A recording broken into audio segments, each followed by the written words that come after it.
Hi అండి, welcome to తారాదుర్గాదేవి vlogs. ఈ చెట్టు ఏంటండి చెప్పండి, తెలిస్తే కామెంట్ చేయండి. బత్తా చెట్టు అండి ఇది. కాయలన్నీ అయిపోయి వినాయక చవితి అయిపోయాక ఇంకా కాయలు ఉండవు కదా, కానీ ఇక్కడ ఒక కాయ ఉంది చూడండి.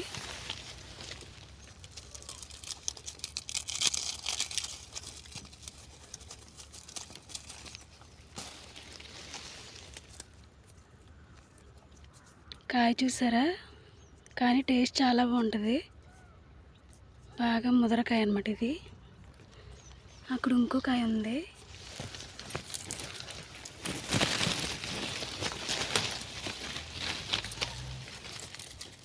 ఇదిగోండి ఫ్రెండ్స్, ఇంకో కాయ దొరికింది. చూడండి ఫ్రెండ్స్, కాయలు ఎంత బాగున్నాయో.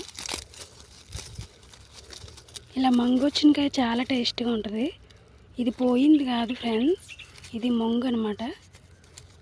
ఈ కాయ చాలా టేస్ట్గా ఉంటుంది, చాలా తీయగా ఉంటుంది. దేశవాళీ కాయలు ఇవి. చూడండి ఎంత బాగున్నాయో. వినాయక చవితికి కోసేసారు మొత్తం కాయలు.